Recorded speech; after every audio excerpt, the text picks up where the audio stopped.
সুপ্রিয় দর্শক, আসসালামু আলাইকুম। আপনাদের সবাইকে স্বাগত জানাচ্ছি এখনকার আলোচনা। আপনাদের সঙ্গে আছি আমি সিরাজুল ইসলাম।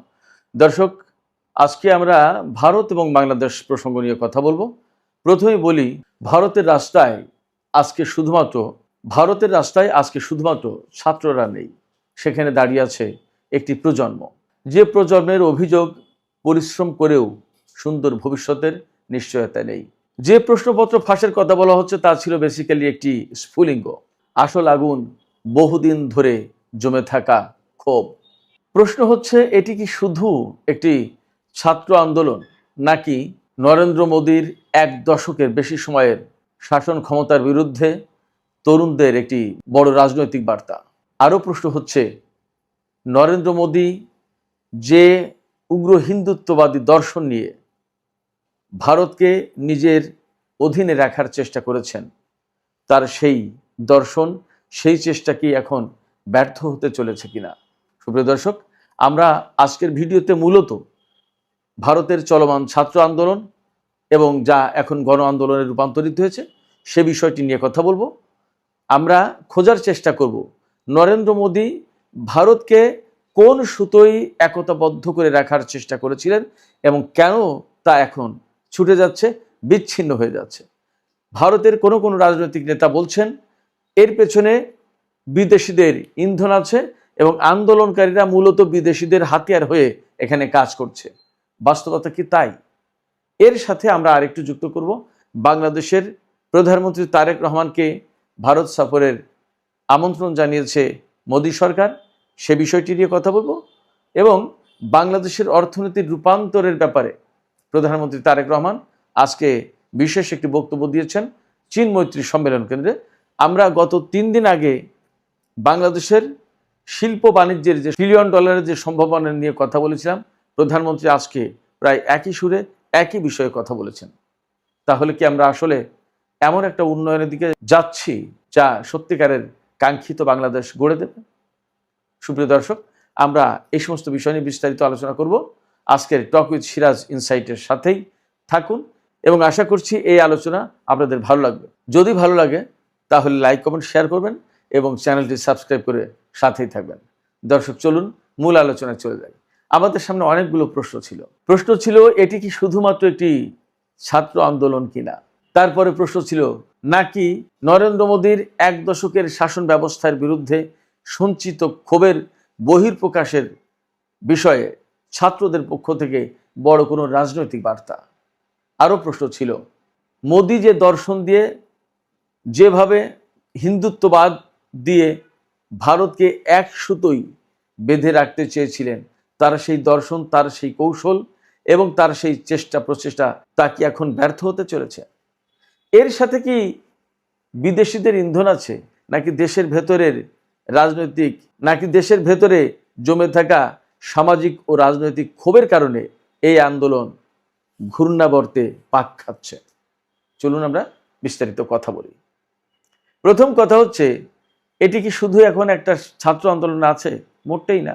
এটা এখন ছাত্র আন্দোলন, যুব আন্দোলন, সামাজিক আন্দোলন, সুশীল সমাজের আন্দোলন, পেশাজীবীদের আন্দোলন, অভিভাবকদের আন্দোলন, সবার আন্দোলন, অর্থাৎ একটা গণ আন্দোলন, সর্বমুখী একটা আন্দোলনে রূপান্তরিত হয়েছে।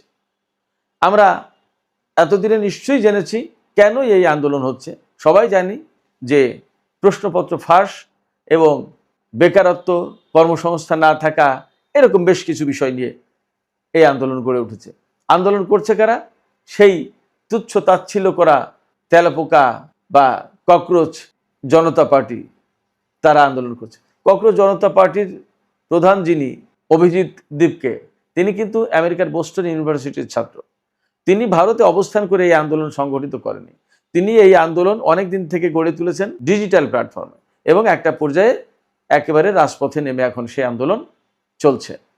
আন্দোলনের তীব্রতা এতই বেশি হয়েছে, আরো 2 দিন আগে মোদী সরকার ব্যাপক ধরপকড়, মারপিট, নির্যাতন চালিয়েছে আন্দোলনকারীদের উপরে। এই আন্দোলনে একত্রতা প্রকাশ করতে গিয়ে কংগ্রেসের শীর্ষ নেতা রাহুল গান্ধী এবং প্রিয়াঙ্কা গান্ধীকে আটক করা হয়েছিল। যখনই এইরকম শীর্ষ পর্যায়ের নেতৃত্বকে আটক করা হয়েছে, তখনই বোঝা গেছে যে এই আন্দোলন একেবারে চূড়ান্ত রূপ লাভ করবে।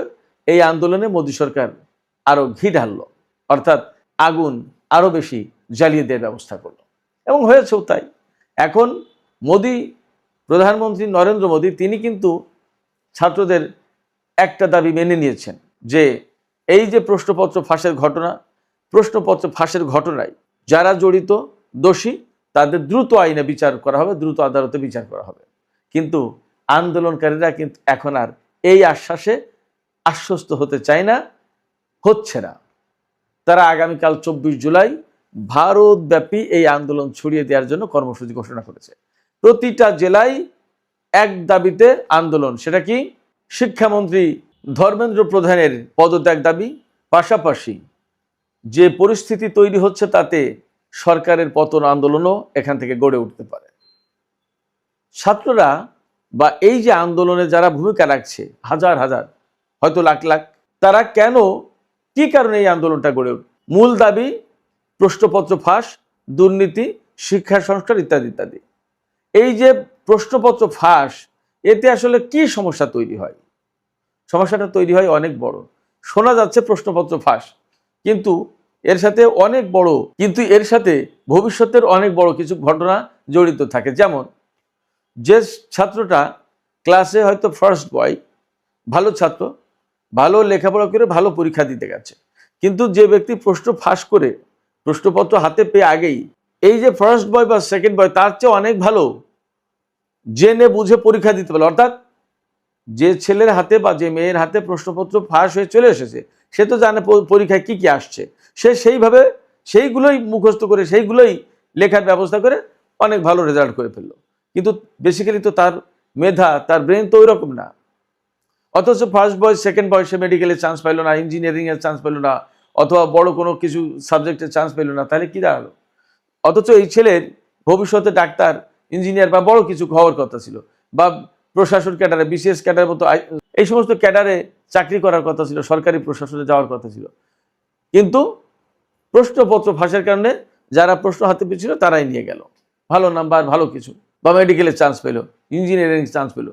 এই যে ভালো ছাত্র ছাত্রীদের রেজাল্ট খারাপ হয়ে গেল, তারা চান্স পেল না, তাদের ভবিষ্যৎ কিন্তু নষ্ট হয়ে গেল। ফলে শোনা যাচ্ছে প্রশ্নপত্র ফাঁস, এটা কিন্তু অনেক বড় ঘটনা। এই বড় ঘটনার সুরাহা করার জন্য শিক্ষার্থীরা অনেক আগেই দাবি জানিয়েছিল, কিন্তু মোদী সরকার কানে তোলেনি, শিক্ষামন্ত্রী ধর্মেন্দ্র প্রধান কানে তোলেনি এবং তাদের এই দাবি দেওয়াকে পাত্তাই দেয়। গড়ে উঠল আন্দোলন। এখন আন্দোলন এমন পর্যায়ে যে আন্দোলন থেকে ভারতের লোকজনকে এখন নিবৃত্ত করা কঠিন ব্যাপার হয়ে দাঁড়িয়েছে মোদী সরকারের জন্য। নরেন্দ্র মোদী সরকারের ধারণা ছিল তিনি যে উগ্র হিন্দুত্ববাদী দর্শন দিয়ে বহুদিন ধরে ভারত শাসন করছেন এবং তিনি যেভাবে ক্ষমতায় একের পর এক আসছেন, তাতে তার ভেতরে ধারণা ছিল তার এই হিন্দুত্ববাদী দর্শন ভারতের সমস্ত মানুষ গিলেছে এবং তার ক্ষমতা এখন নিরঙ্কুশ। কিন্তু বাস্তবতা হচ্ছে এই আন্দোলন একেবারে চোখে আঙুল দিয়ে দেখিয়ে দিয়েছে ভারতের জনগণকে, বিজেপিকে, নরেন্দ্র মোদীকে এবং আশপাশের বহু দেশকে এবং বিশ্ববাসীকেও, যে নরেন্দ্র মোদী যে উগ্র হিন্দুত্ববাদী দর্শনের আওতায় পুরো ভারতকে এক করে রাখতে চেয়েছিল এবং তার কবজায়, তার অধীনে রাখতে চেয়েছিল, এবং তিনি যতদিন বেঁচে আছেন সম্ভবত তিনি প্রধানমন্ত্রী ভারতের, এরকম একটা অনুভূতি তার ভেতরে ছিল। সম্ভবত এই বিষয়টা ভেঙে গেল, এই বিষয়টার অবসান ঘটতে যাচ্ছে। আন্দোলনের অনেক কিছু এখন আগামীকালের কর্মসূচির উপরে নির্ভর করছে। যদি আগামীকালের কর্মসূচি খুব বড় রকমের সমর্থন পায়, জনসমর্থন পায়, সারা ভারতে কিন্তু এই কর্মসূচি ছড়িয়ে দেওয়ার চেষ্টা চলছে। সেই জন্যই প্রতি জেলায় জেলায় এই কর্মসূচি পালনের এক দফার দাবিতে আন্দোলন ঘোষণা করা হয়েছে। এক দফা মূল দাবি হচ্ছে শিক্ষামন্ত্রীর পদত্যাগ। প্রধানমন্ত্রী নরেন্দ্র মোদী তিনি ঘোষণা দিয়েছেন যে এই প্রশ্নপত্র ফাঁসের সাথে যারা জড়িত ছিল তাদের বিচার করা হবে, কিন্তু শিক্ষামন্ত্রীর পদত্যাগের ব্যাপারে তিনি কিন্তু কিছু বলেনি। সেক্ষেত্রে আগামীকালের ভেতরে যদি এর সমাধান না হয়, তাহলে আগামীকাল হয়তো বড় একটা আন্দোলন গড়ে উঠবে।